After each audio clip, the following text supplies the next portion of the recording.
Hi folks, I'm Raz, and in today's video I'm going to share with you an IELTS writing task 1, which is overview and practice for academic.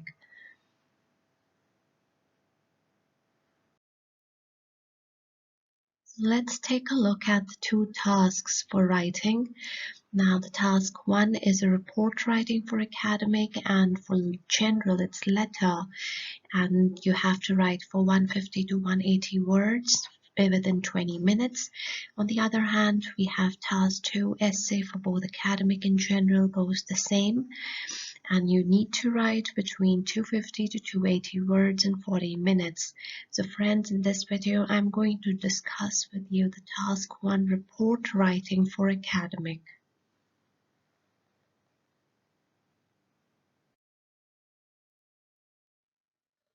Now let's take a look at the task assessment. So task achievement is 25%, in which you need to answer everything you're asked to do in the question.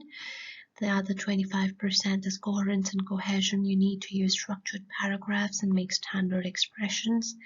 The other 25% is lexical resource, in which you need to use wide range of vocabulary. And the last is grammar, range and accuracy, in which you need to include different kinds of sentences ranging from simple, compound, and complex.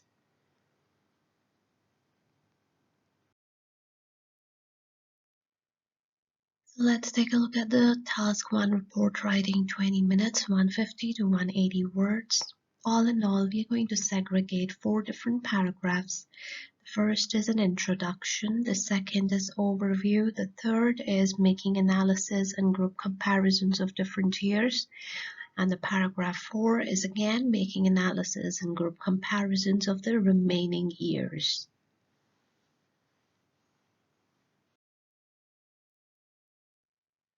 Now let's take a look at the types of graphs. So here we have a combination of describing facts and figures, which is bar graph, then describing trends, line graphs, comparison graphs, tables and pie charts, describing a process diagram or a map, and describing a flow chart.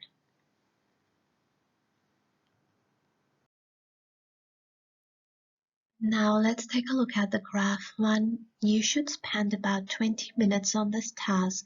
The maps show the change of Pentland from 1980 to 2007. Summarize the information by selecting and reporting the main features and make comparisons where relevant, and write at least 150 words.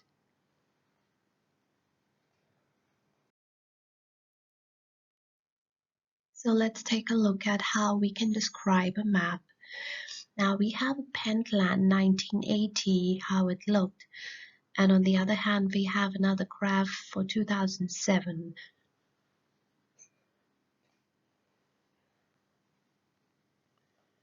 The map details alterations to the town of Pentland from 1980 to 2007.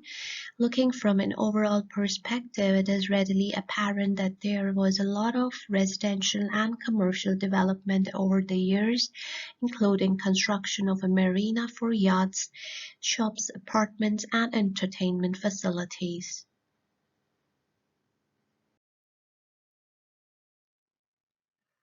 In 1980, Pentland consisted mainly of grasslands to the south, 2 main intersecting roads, an eastern car park, an industrial area in the west, and the sea to the north. By 2007, every area had changed or been relocated. An additional road was built by the coast, with a park bordering it in the northwest and seaside apartments on the opposite side.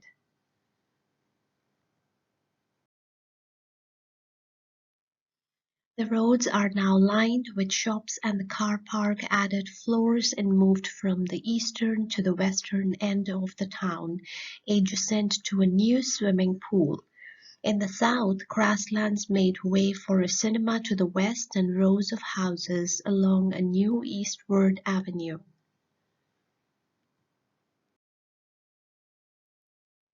Moving on to the graph 2, you should spend about 20 minutes on this task. The bar chart illustrates the percentage of households with cars in a European country between 1971 and 2001. Summarize the information by selecting and reporting the main features and make comparisons where relevant. Write at least 150 words. So let's take a look at how we can describe facts and figures in a bar graph. Now we have percentage of households and the other side is the years. The bar chart compares the percentages for car ownership in a European country at 10-year intervals from 1971 to 2001. Looking from an overall perspective, it is readily apparent that proportions for households with no car and one car showed inverse patterns, with the latter rising to become most common by the end of the period. More than two cars increased as well, also overtaking no cars.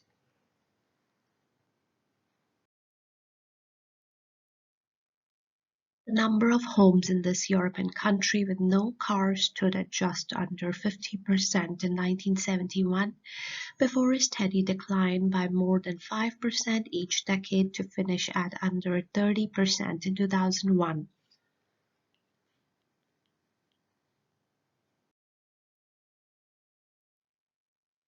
In contrast, those houses with one car rose at less steady intervals from 35% to over 40% in 1981, followed by a dip to under 40% in 1991 and finally a surge to 50%.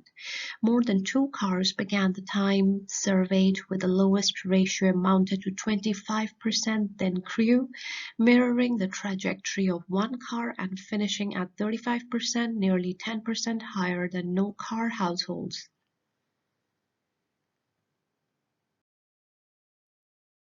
Thank you so much, friends, for watching this video, and keep watching more IELTS writing videos, and don't forget to subscribe to my channel. Thank you.